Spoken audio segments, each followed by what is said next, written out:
আমি সত্যি ওই বক্তৃতাটা যেটা পার্লামেন্টে লাস্ট দিন বলেছিলাম, আমি ভেবেছিলাম ওইটা আমার জীবনের শেষ বক্তৃতা পার্লামেন্টের মধ্যে। আমি thank you tata bye bye বলে চলে যাচ্ছিলাম, কিন্তু দিদি এবং অভিষেক বাবু দুজনই আমাকে যেই প্রস্তাবটা দিলেন, যেই কথাটা আমি বললাম, সেই কথাটা যদি এটা হয় তাহলে আমি আছি, সঙ্গে সঙ্গে হ্যাঁ বললেন, তখন আমার মনে হলো কি আমি যেটা ওখানে বলছিলাম, এটা কোনো টিএমসি বা এটা কোনো বিজেপির বা এটা কোনো কংগ্রেস সিপিএম এর সমস্যা নয়। এটা ঘাটাল লোকসভা কেন্দ্রে যারা যারা থাকেন, সবং বিশেষ করে সমন্বয়ের আগের বাড়ি এসেছিলাম বন্যার সময়কে, যারা বন্যা প্রভাবিত হয়, মানে যে জায়গাগুলো বন্যার মধ্যে ডুবে থাকে, সেইখানকার মানুষ বুঝতে পারবে এই ঘাটাল মাস্টার প্ল্যানটা কতটা জরুরি।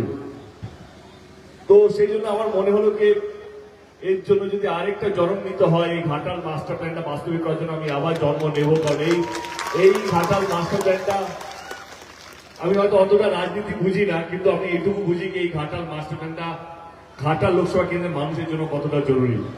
এটা 1950-এরও সমস্যা নয়, এটা আমাদের স্বাধীনতা আগেকালের সমস্যা।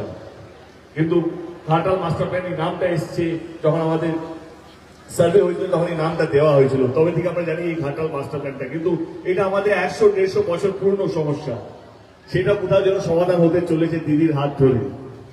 যেটা মানুষটা ঠিকই বলছিল কি গ্যারেন্টি, এখন আমরা শুনি এর গ্যারেন্টি, ওর গ্যারেন্টি, কিন্তু সত্যি গ্যারেন্টি কি আছে? যিনি একসময় বলেছিলেন 15 লাখ টাকা অ্যাকাউন্টে আসবে, জেতার পর 1 টাকাও আসেনি।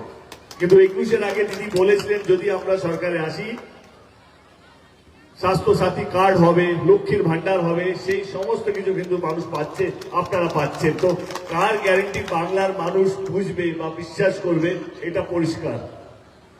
তো আমার মনে হয় কি যারা যারা এটা নিয়ে আলোচনা করছে কি ঘাটাল মাস্টার প্ল্যান হবে কি হবে না, এটা জুমলা, এটা এমন একটা ভোটের আগে প্রতিশ্রুতি দিতে হয়। আমি এটুকু বলবো কি আমি দিদিকে বিশ্বাস করি, দিদির প্রত্যেকটা কথাকে বিশ্বাস করি। দিদি নিজে আরামবাগে দাঁড়িয়ে বলেছেন কি ঘাটাল মাস্টার প্ল্যানটা হবে।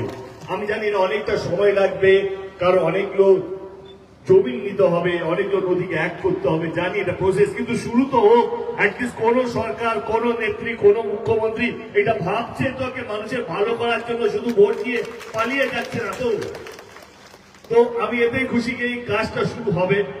আমার মনে হয় এই সরকারের হাতটা শক্ত করা উচিত।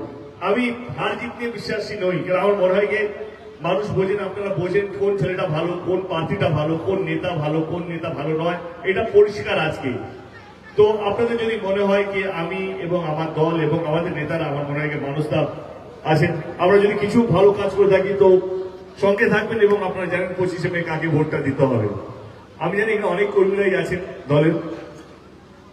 10 বছর একটু বুঝেছি যে নেতারা কখনো কখনো পোস্ট চায়, পদ চায়, কিন্তু আসল কর্মীরা কিছু জানে না, শুধু সম্মান চায়। আপনাদের নম্বরও আমার কাছে নেই, আমারও নম্বর আপনাদের কাছে নেই, কিন্তু আপনারা জীবন দিয়ে দেবেন আমাকে জেতানোর জন্য, এটুকু আমি বুঝি।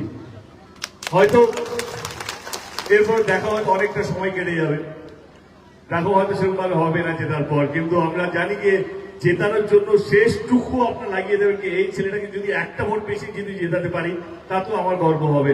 আমি জানি আপনারা সমস্ত কিছু লাগিয়ে দেবেন আমাকে জেতানোর জন্য। জেতা নিয়ে 1 পয়সা আমার ভয় নেই, কারণ যাদের কাছে এরকম সংগঠন আছে, আমি সত্যি বলছি, আমি 2014 থেকে দলের মধ্যে আছি, দলের হয়ে অনেকগুলো প্রচার করেছি, 2014 থেকে করেছি, 2016-তে করেছি, বিধানসভার জন্য 2019-এ করেছি, 2021-এও প্রচার করেছি দলের হয়ে। আমি এটুকু বলতে পারি যে আমাদের যা সংগঠন, আমাদের যা কর্মীদের কি বলবো সংখ্যা বা তাদের বিশ্বাস, তাদের ভালোবাসা দলের প্রতি অন্য কোন দলের নেই। কিন্তু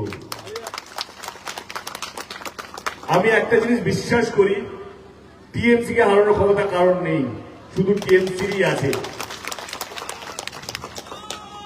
আমাদের দলকে হারানোর কারোর ক্ষমতা নেই যদি আমরা বিশ্বাসঘাতকতা নিজেদের সঙ্গে না করি। কিন্তু আমি বিশ্বাস করি আমাদের দল এবং আপনারা নিজেদের সমস্ত কিছু দিয়ে দেবেন। এইটা শুধু সবাইয়ের জন্য নয়, আমরা 42টা সিটের জন্যই বলছি। 42টা সিটের মধ্যে কোনো কম্পিটিশন নেই টিএমসির সঙ্গে অন্য কোনো দলের। আমি শুধু একটু অনুরোধ করবো কে হারবে, কে জিতবে, কি হবে না সেটা আমরা এটা পরে দেখা যাবে। আমরা আমাদের সমস্ত কিছু দিয়ে মাঠে নামবো এবং ঘরে ঘরে যাবো, মানুষের কাছে যাবো, পৌঁছবো। এবং দিদির কথা এবং মানুষদা প্রচুর কাজ করেছে, আমাদের সবাইয়ের জন্য। এবং আমিও চেষ্টা করেছি, মানুষরা যা যা বলেছে তাই তাই করেছি গত 10 বছর ধরে। তো এটুকু বলবো আপনাদেরকে, দলের কথা, নেত্রীর কথা এবং যা যা প্রকল্প তিনি দিয়েছেন, মানুষবাবু সবকিছুই বলেছেন, লক্ষ্মীর ভান্ডার থেকে আরম্ভ করে, কন্যাশ্রী থেকে আরম্ভ করে অনেকগুলো প্রকল্প। আমার মনে হয় না অন্য কোনো রাজ্যে, অন্য কোনো মুখ্যমন্ত্রী এতগুলো প্রকল্প তার রাজ্যের জন্য করেছে যতগুলো আমাদের নেত্রী, আমাদের মুখ্যমন্ত্রী আমাদের রাজ্যের জন্য করেছে। তো এইটুকু বললেই আমার মনে হয় মানুষ আমাদের সঙ্গে আছে, তাদের ভালোবাসা আমাদের সঙ্গে আছে। সর্বোপরি 25শে মে আমাদের নির্বাচন, পাশে থাকবেন, যেটা মানুষদা বললো, আশীর্বাদ করবেন আপনাদের ছোট ভাইটাকে, যেন তৃতীয়বারের জন্য আবার আমি পার্লামেন্টে যেতে পারি। আবার ধন্যবাদ, ভালো থাকবেন, আশীর্বাদ করবেন। আবার বলছি যেন আবার দ্বিতীয়বারের জন্য জিততে পারি, এবং যা যা বলবেন তাই তাই করুন। ভালো থাকবেন, thank you so much. Thank you.